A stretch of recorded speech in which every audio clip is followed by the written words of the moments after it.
नमस्कार। विश्व गुरुदीप आश्रम शोध संस्थान जयपुर के तत्वावधान में पितृपक्ष के पावन पर्व पर आयोजित पितृ महोत्सव कार्यक्रम में आज हम वार्ता करेंगे डॉक्टर रघुवीर प्रसाद शर्मा जी से। 7 दिवसीय इस वार्ता कार्यक्रम में इनके द्वारा किन किन विषयों पर वार्ता आम जन के लिए उपलब्ध कराई जाएगी, इसी विषय में हम मिलते हैं डॉक्टर रघुवीर प्रसाद शर्मा जी से। डॉक्टर साहब नमस्कार। नमस्कार। जैसा कि आज हम विश्व गुरुदीप आश्रम शोध संस्थान के पितृपक्ष पावन पर्व के उपलक्ष्य में आयोजित इस वार्ता क्रम में मैं आज के शीर्षक पे ही आपसे पहले जानना चाहूंगा कि चूंकि पितृपक्ष अर्थात श्राद्ध पक्ष हमारे भारतीय समाज में, संस्कृति में थोड़ा शोक सूचक माना जाता है, क्योंकि हमारे जो भी दिवंगत पूर्वज हैं उनकी स्मृति में उनको प्रसन्न करने के लिए हम इस पक्ष का आयोजन करते हैं। लेकिन जैसा कि आप देख रहे हैं कि आपने यहाँ पितृ महोत्सव शब्द का प्रयोग किया है, तो सबसे पहले मैं जानना चाहूंगा कि ये महोत्सव कैसे हुआ। देखिए, आपका प्रश्न बड़ा सारगर्भित है। वस्तुतः हम पंडित मधुसूदन ओझा जी का जो साहित्य है उस पर शोध कर रहे हैं और विश्व गुरुदीप आश्रम शोध संस्थान की जो विज्ञान वार्तावली है उसके अंतर्गत भी हम इनके साहित्य को देखने का प्रयत्न कर रहे हैं। अथाह साहित्य है, थोड़ा सा अंश हम देखने की कोशिश कर रहे हैं। जहां तक आप पूछ रहे हैं कि इस कार्यक्रम का नाम पितृ महोत्सव क्यों रखा है, तो देखिए, जब कोई हमारे घर में अतिथि आ रहे होते हैं तो हमें बड़ा उत्साह होता है, बच्चों को भी बहुत उत्साह होता है।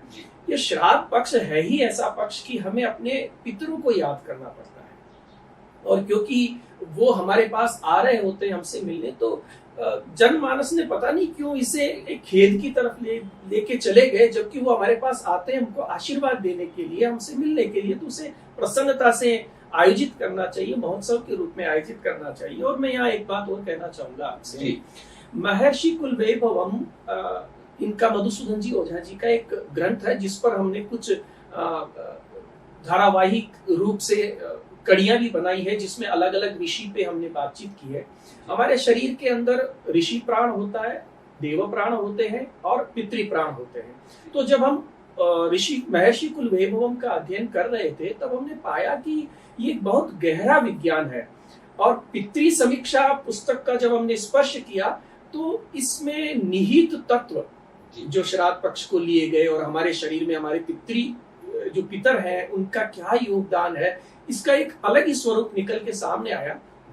तो उसने हमें बड़ा उत्साहित किया और हमें लगा कि हम तो बहुत उत्साह वाला, उत्सव वाला कार्य करने जा रहे हैं, इसलिए फिर हमने इस कार्यक्रम का नाम पितृ महोत्सव रखा। अर्थात हमारे पूर्वज इस पक्ष में हमारे पास आते हैं, तो बिल्कुल पास नहीं, एक्चुअल में जब आप देखेंगे इन कड़ियों को, जब आप सुनेंगे विद्वानों को, तो हम पाएंगे कि वो हमारे अंदर विद्यमान है, उनके अंश हमारे अंदर, ऋषियों के अंश विद्यमान है। इस कार्यक्रम इस समय में ही थोड़े समय पूर्व ऋषि पंचमी गई है, तो ऋषि तत्व हमारे अंदर है, पितृ तत्व हमारे अंदर है, देव तत्व हमारे अंदर है, वो हमारे अंदर हम ही से जग रहे हैं और हम उन्हीं से बने हुए हैं। इसलिए ये कार्य, इसका पितृ महोत्सव हमने नाम रखा है। और इस संदर्भ में प्रोफेसर रामदेव साहू द्वारा श्राद्ध तत्व और वेद विज्ञान करके एक वार्ता प्रस्तुत की जाएगी, जिसमें इस तत्व का बहुत सटीकता से वर्णन किया जाएगा। बहुत अच्छा है डॉक्टर साहब, हम इंतजार करेंगे उस वार्ता का। पर जैसा कि वेद विज्ञान परंपरा में तो इस पक्ष को जो है पितृ सूक्त, एक पूरा का पूरा सूक्त लिखा गया है जी। किंतु यदि वेद विज्ञान से हट करके हम देखते हैं, तो चाहे वो सामाजिक दृष्टि से देखें या अन्य धर्मों की दृष्टि से देखें, तो इसको महज एक पूरा आडंबर और अंधविश्वास तक लोग कहते हैं। तो चूंकि आप कह रहे हैं कि विज्ञान, श्राद्ध विज्ञान वार्तावली अभी आपने बताया, तो प्राय मैंने तो जैसा सुनते हैं लोगों से कि ये महज एक पंथ के द्वारा संचालित कार्यक्रम है और ये केवल अंधविश्वास है। इसके बारे में आपके इस कार्यक्रम में क्या विशेष आमजन को आपने बिल्कुल ठीक कहा। वर्तमान समाज इसको केवल एक आडंबर मानने लगा है, इसको मानने लगा है कि एक विशेष तबका अपने पेट भरने के लिए या इन सब कामों के लिए इसका उपयोग कर रहा है। और वो विशेष वर्ग भी अब इस आयोजन में जाना भी पसंद नहीं करता कि मैं श्राद्ध में किसी का भोजन ग्रहण करूं या ये सब। वस्तुतः हमारी जो संस्कृति है, भारतीय संस्कृति, ये संस्कृति नदी नालों पर्वतों प्रकृति की संस्कृति है। हमने हमारे विज्ञान को इन सब चीजों के साथ जोड़ करके रखा है। और जहां तक पितृपक्ष का प्रश्न है, वस्तुतः इसके अंदर बड़ा गहरा विज्ञान छुपा हुआ है। पंडित मधुसूदन जी ओझा ने पितृ समीक्षा के द्वारा ये सिद्ध करने का प्रयत्न किया है कि हम किस प्रकार से बने हुए हैं, और वेदों में प्रत्येक विज्ञान का बहुत गहराई से विवेचन किया है। और इस तत्व को आप पाएंगे हमारी इस धारावाहिक रूप से जो कार्यक्रम चलेगा पितृ महोत्सव, इसके अंदर 2 व्याख्यान हमने विज्ञान के संदर्भ में रखे हैं। प्रोफेसर बनवारी लाल गोड जो पूर्व कुलपति आयुर्वेद विश्वविद्यालय जोधपुर से हैं, उनके द्वारा चरक और सुश्रुत की दृष्टि में श्राद्ध और आयुर्विज्ञान के विषय में विवेचन किया जाएगा कि इसका क्या महत्व है। और दूसरी जो हमने वार्ता रखी है, प्रोफेसर श्यामदेव मिश्र ज्योतिष विभाग अध्यक्ष केंद्रीय संस्कृत विश्वविद्यालय जयपुर परिसर से हैं। आप विभिन्न शास्त्रों में श्राद्ध का विवेचन, वैज्ञानिक विवेचन की दृष्टि से और इसके महत्व को प्रतिपादित करेंगे। तो जब ये 2 व्याख्यान हम सुनेंगे तब हम पाएंगे कि कितना गहरा विज्ञान छुपा हुआ है इसके पीछे, और ये हमारे लिए आडंबर न होकर के वस्तुतः एक स्मरण करने वाली और पूर्ण मन से सहभागिता दिखाने वाली क्रिया रह जाएगी, जो आगे की पीढ़ी को इस ज्ञान को स्थानांतरित करने में महत्वपूर्ण योगदान देगी। ये वार्ताएं हम सबको इंतजार रहेगा इन विशेषज्ञों की वार्ता का।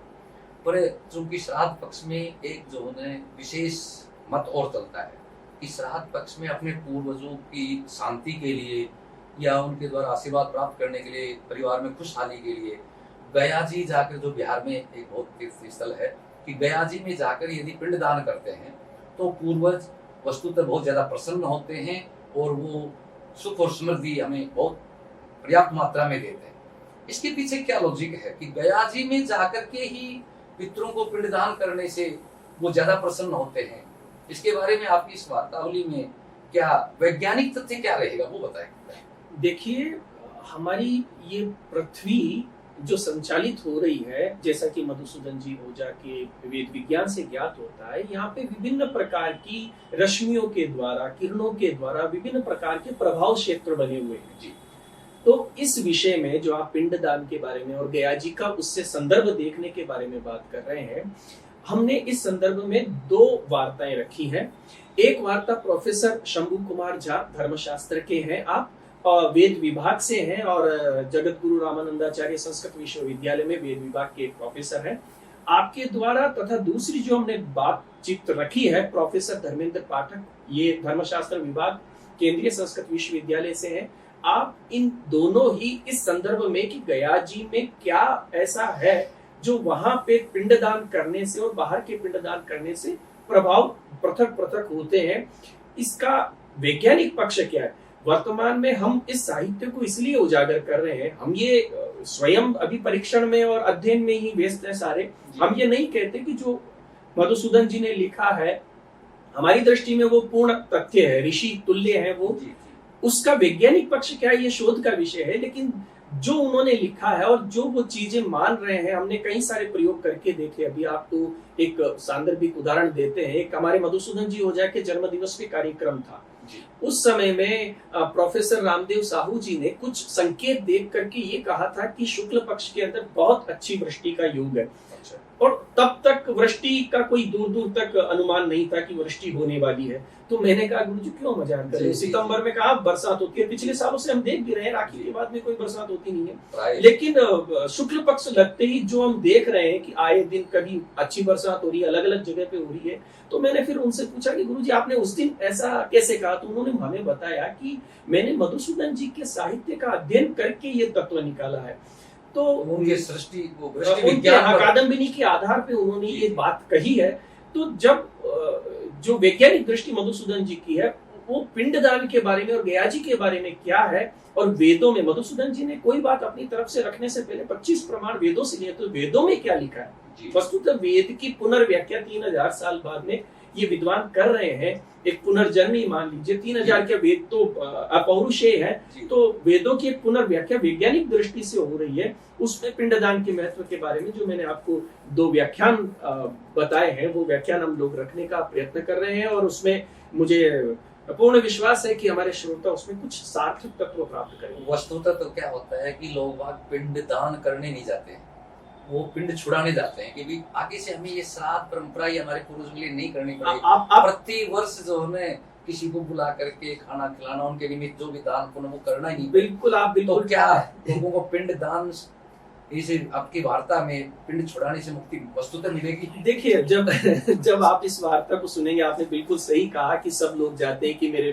पितरों को मैं यहाँ पे छोड़ के आ जाऊं। वस्तुतः विषय ऐसा नहीं है। जब हम इसका वैज्ञानिक संदर्भ देखेंगे तब हम पाएंगे कि जो ये क्रियाएं हैं, इन क्रियाओं के माध्यम से हम हमारे ऊपर हमारे पितरों द्वारा जो एहसान किए हुए हैं या वर्तमान में भी हमारे शरीर में जहां वो विद्यमान है, उनको ऊर्जा देने का काम करते हैं। तो कोई भी व्यक्ति जब ये सारी चीजें जान लेगा तो वो खुद की ऊर्जा को छोड़ के आने की बात नहीं करेगा, उसे बनाए रखने की बात करेगा। इसलिए ये पक्ष इसमें बड़ा महत्वपूर्ण, वार्ताओं का भी बड़ा इंतजार रहेगा। बिल्कुल। दूसरा, इस शीर्षक को लेकर मेरी एक शंका और है, जैसे गणेश महोत्सव, वसंतोत्सव, वसंत महोत्सव, ऐसे जब भी महोत्सव शब्द का प्रयोग किया जाता है तो प्राय एक उमंग, नए कपड़े खरीदना, नए कार्यों का प्रारंभ करना।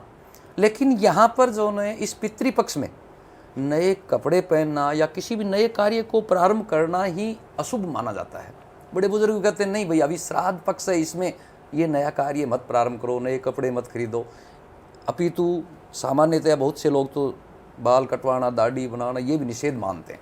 तो महोत्सव से इन सब चीज़ों का ये विरोध कैसे? इसके बारे में क्या वैज्ञानिक तथ्य आप जो है हमारे दर्शकों को देखिए, कई सारी परिस्थितियां होती हैं समाज में, जीवन में कई सारी परिस्थितियां होती हैं जब हमें कुछ बंधन लगा करके रहना पड़ता है। लेकिन जब बंधन लग गया, इसका मतलब वो शोक का समय है, ऐसा नहीं है जी। वो उत्सव का समय भी हो सकता है। जैसे नवरात्रों में हम घर से बाहर नहीं निकलते जी। नहीं निकलते, वो इसलिए नहीं निकलते क्योंकि उन दिनों में हमें तपस्या करके शक्ति संग्रह करना पड़ता है। अब आप ये कह दो कि बाहर नहीं निकलते इसलिए वो दुख का समय है, ये गलत बात है जी। इसलिए इस संदर्भ में हमने 2 व्याख्यान रखे हैं। अच्छा। प्रोफेसर राजेंद्र मिश्र जो पूर्व वेद विभाग अध्यक्ष रहे हैं जगत गुरु रामानंदाचार्य संस्कृत विश्वविद्यालय में, वो हमें धर्मशास्त्र की दृष्टि से, वेद की दृष्टि से इस विषय पर प्रकाश डालेंगे। और प्रोफेसर कैलाश चतुर्वेदी जी, जो वेद विज्ञान मनीषी हैं, जिन्होंने शतपथ ब्राह्मण पे बहुत लिखा है, उन्होंने बहुत गहरा शोध किया है। पंडित मधुसूदन शब्द वेद के तो वो संकलन करता है ही, उन्होंने अपने जीवन का एक लंबा काल इस तपस्या में बिताया है। तो उनके द्वारा भी श्राद्ध पक्ष के बारे में मधुसूदन जी की दृष्टि से क्या विशेष विधान है और क्या चीजें महत्वपूर्ण है और क्यों इसका महत्व हमारे जीवन में, इस बारे में चर्चा की जाएगी। तो उससे ये विषय बहुत स्पष्ट हो जाएंगे और मुझे लगता है कि हमें हमारे इस समय के बारे में, श्राद्ध काल के बारे में और इससे पूर्व जो ऋषि पंचमी गई है, इन सब के बारे में जब हम समग्र दृष्टि से चिंतन करेंगे, विवेचन ये सारा देखेंगे तो एक नई दृष्टि मिलेगी, नई सोच मिलेगी। और मुझे पूरा विश्वास है कि हम अपनी संस्कृति पे गर्व करेंगे।